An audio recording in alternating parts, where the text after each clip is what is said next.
Busy times around Stamford Bridge as we approach transfer deadline day. A lot to cover today. Alejandro Garnacho seems to be very imminent.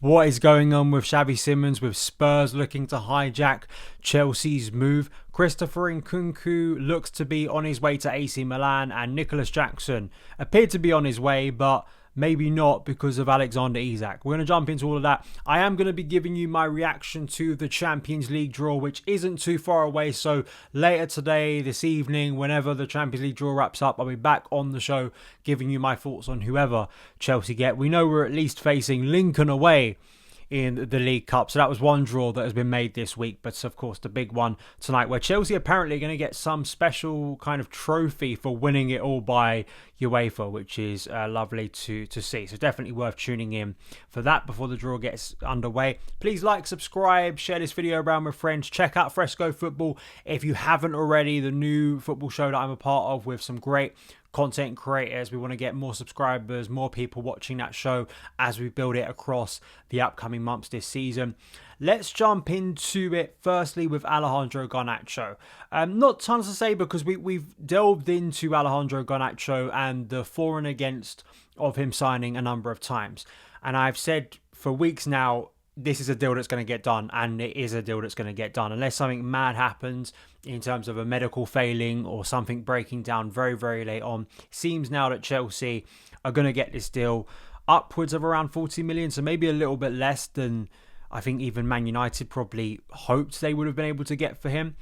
One of the points I want to talk about here is I know there is a lot of negativity around Garnacho, and I understand it. And although I've been someone that has been swayed by the data around Garnacho, I don't think you can be completely dismissive of the off-pitch stuff that is still going to be a question mark until we've seen Garnacho at Chelsea. And it's why many people, I think, just will ask, why are you taking that risk to begin with if there is a real problem there with the player?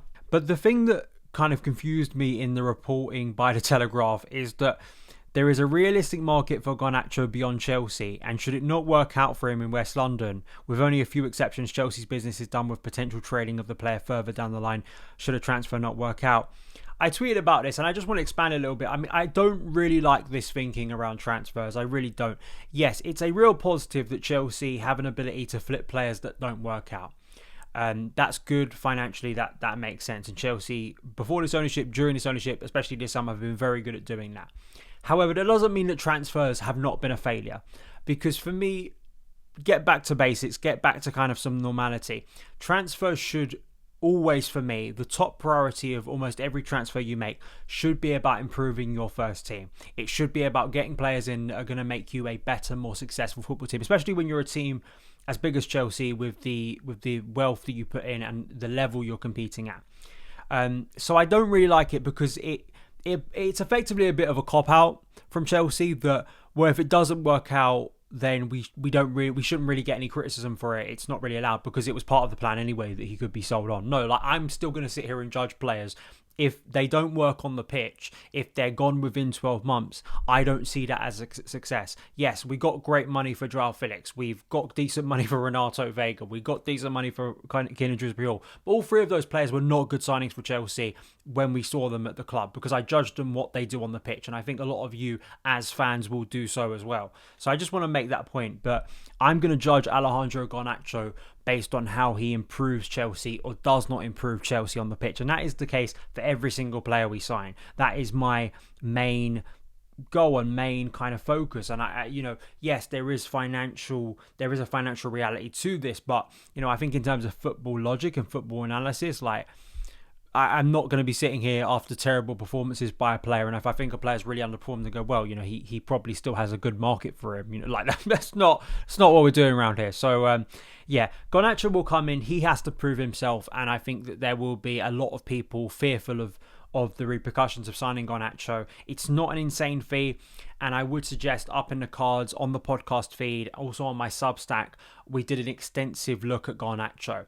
And hopefully I'll be getting a Man United guest on who, obviously a little bit sour based on what's happened at Grimsby, but hopefully we'll have someone on probably during the international break. Is probably a good time because I assume Garnacho won't be signed before the deadline to play Fulham. So we'll have to wait till after the international break to see him in a Chelsea shirt. But it seems like that deal is going to get over the line.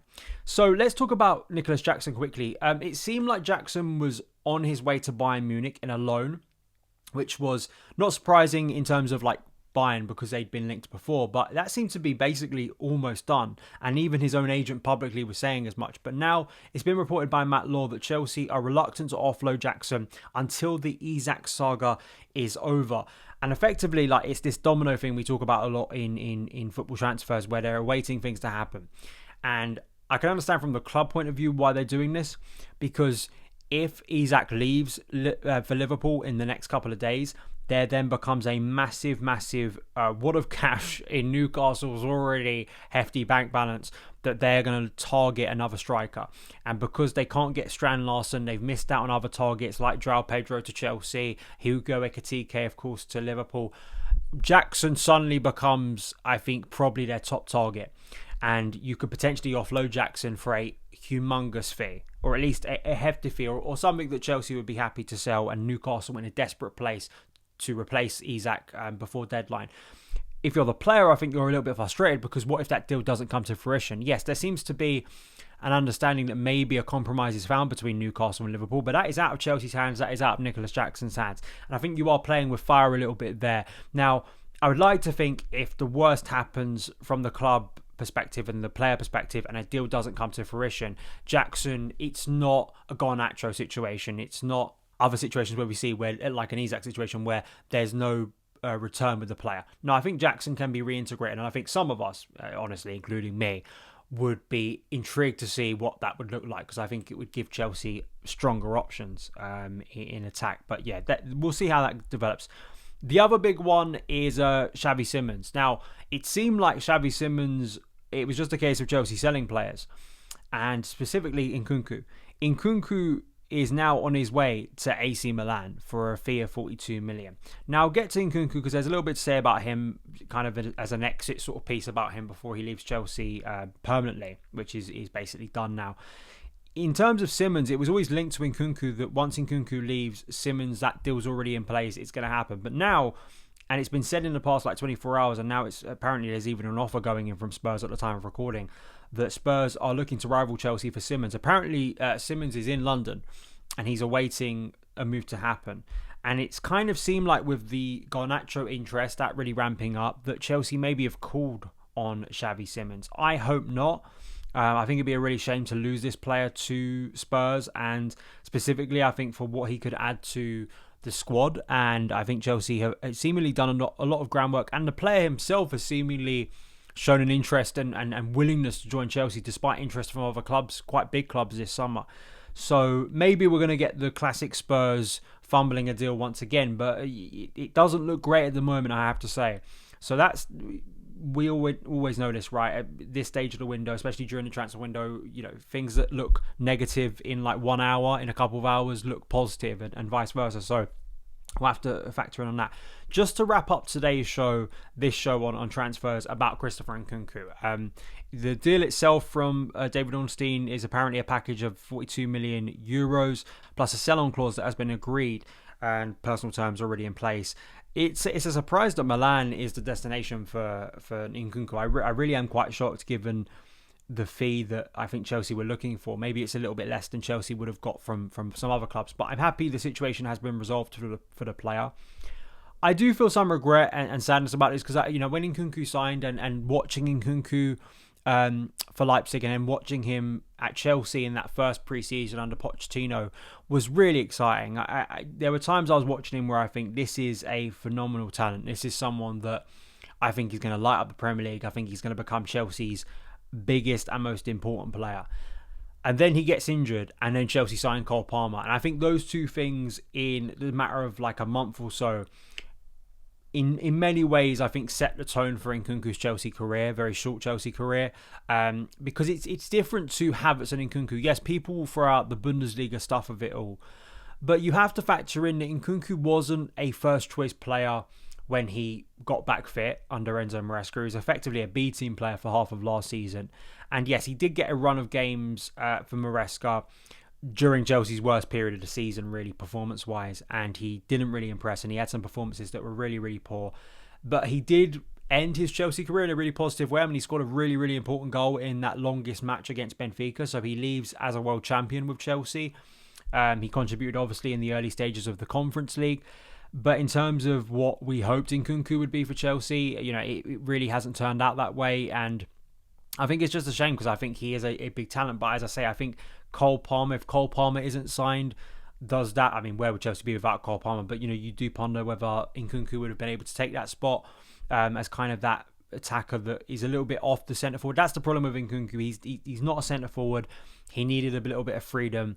And I think he'll get that in Serie A. I think it's a really exciting move for him. And I'm excited to see, watching Serie A football, how he does at AC Milan alongside Ruben, Christian Pulisic, and Fikayo Tomori, and also Rafa Leao. I mean, that could be quite an exciting attack, but it just hasn't worked out.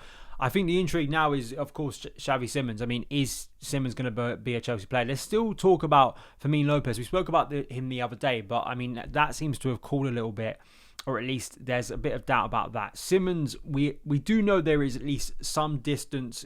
Chelsea have got some way with Xavi Simons. And it's whether they are willing to fork out the money, with Spurs now interested, to get it over the line. And Garnacho too, I think absolutely will be a Chelsea player. I want to hear your thoughts though. If I tell you right now that Chelsea end the window with only Garnacho and no Simons, will you be happy? I think I know the answer. It's probably not going to be great by a lot of people. But maybe I have seen some people who are positive about Garnacho and actually think he's the one we need over Xavi Simons. So let me know down in the comments below. Have a great rest of your day. We will be back later to give our thoughts and reactions to the Champions League Phase 1 league phase draw. Chelsea's new and returning expedition into this new format of the Champions League, and seeing how it all plays out with some big teams that Chelsea are guaranteed to play, one at home, one away, and seeing who that will be. And we'll be back again very, very soon, I'm sure, reacting to any other news that goes around in a busy end to this transfer window.